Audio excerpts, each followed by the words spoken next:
আমি বোর্ডের কাউন্সিলর এবং ডিরেক্টর নির্বাচিত হওয়ার সময় ছিলাম আমেরিকায়। আমি গতকালকে দেশে আসছি। আসার পরে দেখলাম যে অলরেডি লেট, এই জন্য আজকে সকালে চলে আসছি। আর মাঠের সাথে সম্পর্ক বহুদিনের, 2003-4 সাল থেকে মাঠে গেলাম, দেখলাম, ঘুরলাম। যেহেতু একটা দায়িত্বে আসছি, আমার মনে হয় দেরি করা উচিত হবে, চলে আসছি।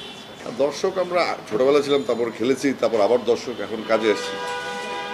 তো দর্শক তো সবসময়, যখনই বাংলাদেশ খেলবে ক্রিকেট, আমরা বাংলাদেশ যখন টেস্ট স্টার্ট হবে তখন আমরা West Indies, Pakistan, West Indies, India দেখার জন্য ডিস ইন্টারন্যাশনাল লাইন করে তারা দেখতাম। তা এখন একটা সুযোগ আসছে কাজ করার। আর ভেরি ইম্পর্টেন্ট জায়গা, যেটা এজ লেভেল, খুব গুরুত্বপূর্ণ জায়গা। এবং এই দায়িত্বটা পাওয়াতে আমার মনে হচ্ছে যে আমার আসলে অনেকদিন পর একটা কাজ পাইলাম, চাকরি একটা বেটার, বাচ্চাদের নিয়ে কাজ করার সুযোগ, যেটা বাংলাদেশের জন্য খুব দরকার। আমি এটা নিয়ে কথা বলেছি আমাদের এক্স ক্রিকেটর, এক্স কোচেস এবং বিভিন্ন একাডেমি, বিভিন্ন জেলায় যারা আছে। তো এখানে তিনটা এফেক্ট কাজ করে। এটা হচ্ছে অ্যাফিলিয়েশন, যারা খেলে ডিস্ট্রিক্ট লিগগুলো, সেখানে কোয়ালিফাইং নেই, কোনো রেলিগেশন নেই, আবার উত্থানও নেই। তারপরে আসে স্কুল ক্রিকেট কিংবা কলেজ ক্রিকেট, যদি অনিয়মিত অনির্নিয়মিত স্কুল হয় মাঝে মধ্যে, সেক্ষেত্রে আমরা একাডেমিগুলো, যেগুলো প্রাইভেটলি ক্লিনিকগুলো চালায়, তাদের মধ্যে একটা একাডেমি কাপ করার চিন্তা করছে, যেখানে কোনো বাধা থাকবে না, কোনো স্কুল অ্যাফিলিয়েশন থাকবে না। যারা ওপেনলি, যেসব কোচেসরা ক্লিনিক চালায় বিভিন্ন ডিস্ট্রিক্টে, 8টা-10টা ক্লিনিক প্রত্যেক জেলায় আছে, এবং তারা নিজেদের উদ্যোগে কাজটা করে, তাদেরকে মেন স্ট্রিম আনতে পারলে আমরা অটোমেটিক একটা, আসলে আমলাতান্ত্রিক যেটা লাল ফিতা, এটা ওইটা প্রোটোকলের বাইরে যে কাজগুলো করা দরকার সেগুলো লাগে শুরু করবো।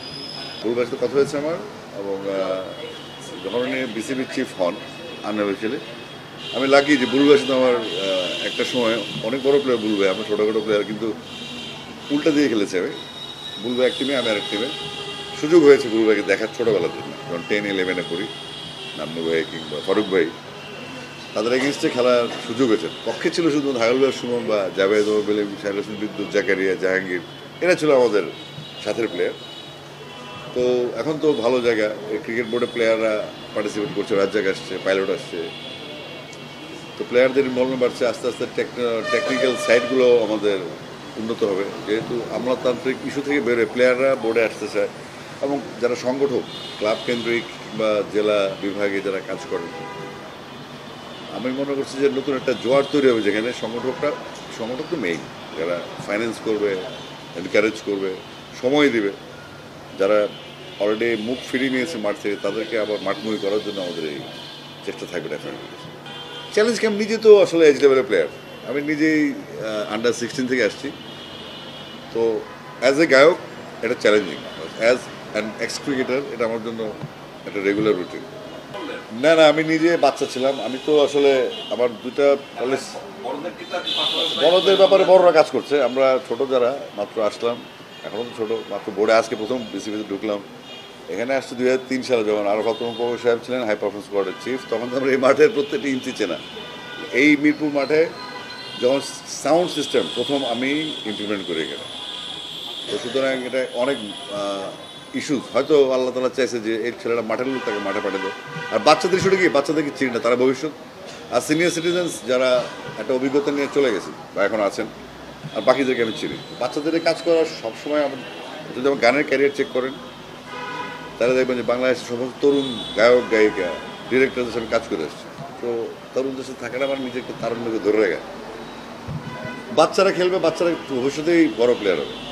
যারা এজ লেভেলে কাজ করার মানে হচ্ছে যে আপনি ফিউচারে যে ক্রিকেটটা হবে, সেখানে আমাদের বর্তমান বা আপকামিং প্রজন্ম ইনভলভ থাকবে, যেন আমাদের দেশটার পাইপলাইনে কোনো একটা পজিশনে যে একটা প্লেয়ার না থাকে, 18 ওপেনিং করবে এক সাইডে, এটা একটা পজিশনে 4-5টা প্লেয়ার না থাকলে তো আসলে জিনিসটা হবে না। আমরা ওই জন্য বাচ্চাদের দায়িত্ব পাইছি, আমি এটা চাচ্ছিলাম, আমি যে বাচ্চাদের কাজ করা, যদি দায়িত্ব নাও পাইতাম তাও থাকতাম আমি এখানে। ওই স্কোর কার্ড তো একটা ডকুমেন্টেশন, আর ট্যালেন্ট হচ্ছে আপনার ডকুমেন্টের বাইরে। আমরা ডেফিনেটলি ট্যালেন্টের দিকে মনোযোগ দেবো, ডেফিনেটলি।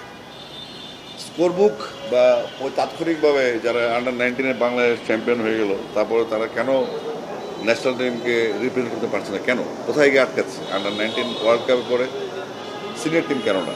এটার জন্য বড় বড় মানুষ আছে, আপাতত বাচ্চাদের নিয়ে কাজ করে একটু সময় দেন, ভালো কিছু হবে ইনশাআল্লাহ। Thank you.